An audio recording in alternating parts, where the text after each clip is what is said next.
Hi folks, this is a short video segment that I'm preparing for modeling something that's extremely simple and in fact doesn't require any finite element analysis in the 3D experience software. The title is Finding Natural Frequencies, but there's two such videos. One of them, essentially everything boils down to a single point. So I'm going to use ground to create my mass, my spring, etc. And then the following video is going to be one where I actually model the spring. Okay, so these are intended for people who want a transition from the Abacus program to the 3D experience and see how they're different. In other words, they may be experts in Abacus, but it's the first time that they're using a 3D experience. The interface looks different, the functionalities, some of them are not the same, and some may not be implemented yet. I want to thank Mr. David Martin from Dassault System who helped me sort this out because it was not straightforward. The problem that I'm going to be doing is this mass spring damper system, uh, which all we want to do is to find the natural frequencies of vibration and the damp natural frequencies of vibration. Now, this data comes from this professor who has done exactly the same problem using the Abacus CAE program. So if you want to see the differences between how things are implemented in 3D experience as opposed to the Abacus CAE, you may want to watch her video. Okay, so it's very simple. This is from second year or third year vibrations course, and natural frequencies of vibration are given by square root of k over m. There's only one natural frequency, of course, and then the damp natural frequency, which is obtained from the damping ratio, is down below. Now, if all you want is the natural frequency, then the only thing that's needed to create a frequency step. But in the event that you also want to see this thing worked out in the 3D experience, then after you do the frequency step, you do a complex frequency step, and it will spit out for you the damped value. Okay, so let's go ahead and do that.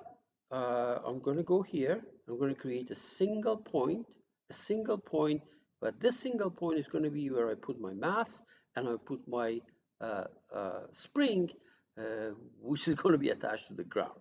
So everything collapses basically to one point. So there we are, 0, 0, 0. Okay, and then we're going to go to the structural model creation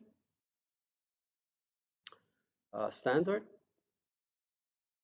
Okay. By the way, this what I'm doing here is for 3D Experience Release 2023X because things are changing very rapidly, and the specific interface and the things that you see are coming from 2023X. Okay, so to put a mass there, you have to go to the Abstractions tab, and over here it says point inertia. See that there's two possibilities here. Point inertia is what you want. We select that point that we created, and the mass is 2 kilogram. Okay, good. In fact, if you zoom in, let me see.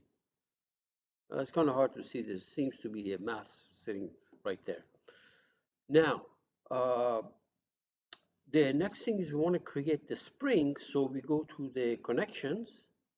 Under connections, towards here, there is the spring.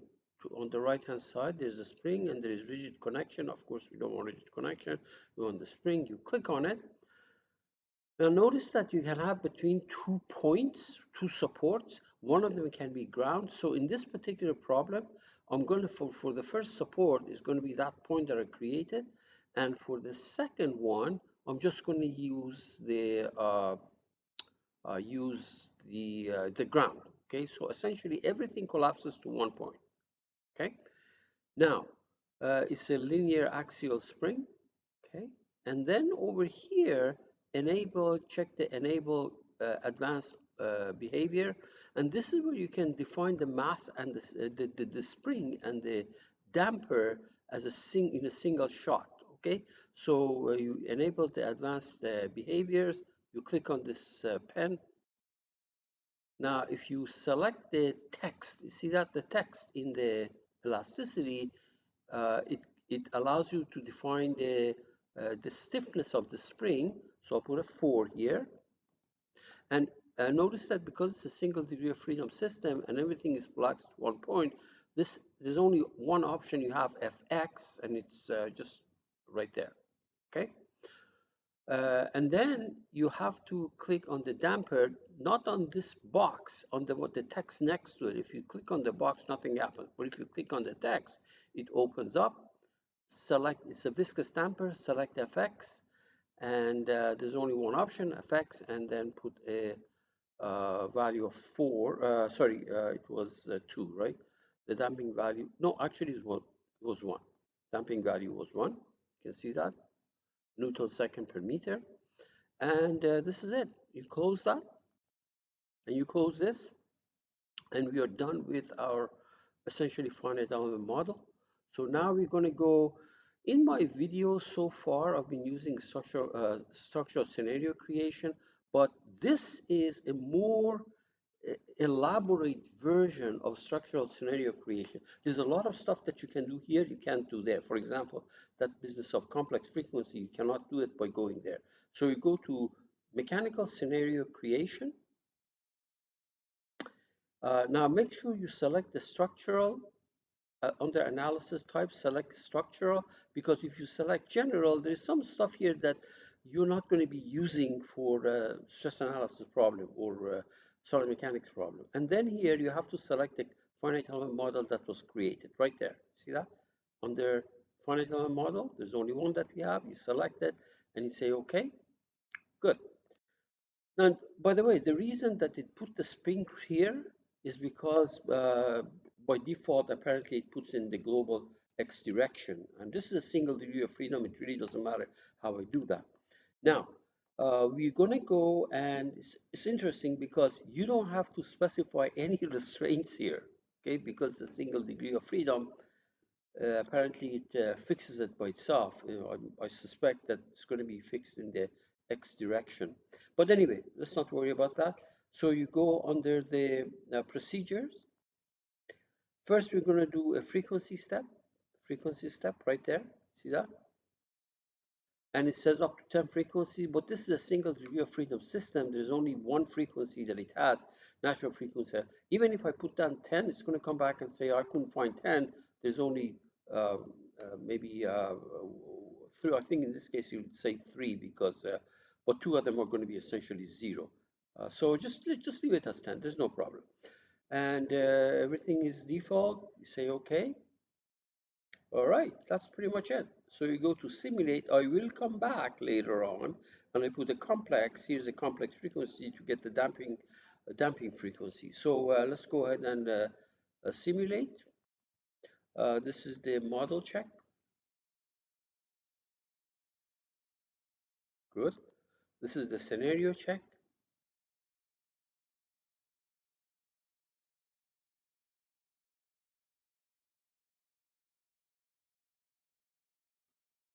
All right. We'll be done here. Let's. There may be some warnings here. We're going to check that.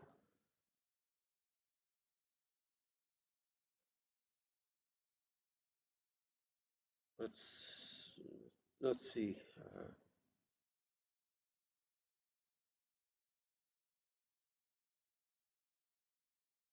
Okay, I think it's almost finished. Yeah, no warnings. Very good. And finally, we simulate, which is going to give us the result that result that we want. And here, assuming that everything works fine, it's going to give you the only natural frequency of the system, which is that 0.225 hertz. Okay, square root of k over m, basically. This is again, I want to remind you that nobody probably uses these things for this kind of a problem. That's why I called it killing a fly with a cannon. But it should work. There is a warning here. We can check that later on. It's done. And there we are. There's your 0.225 hertz. Now let's check the wording here, by the way, what it says. Yeah, it says basically this has three eigenmodes. Why are you asking for 10? Now, two of them are rigid body modes in the x and y direction, so that's why there's nothing there. But this is the one that you want, which is vibration along the x direction. Now, so that confirms this 0.225 hertz. Now, what we want to do, we're going to go and insert, go back to the scenario, insert procedure, insert a complex frequency. You must have done frequency before you can do the complex frequency. So you click on it and just say okay.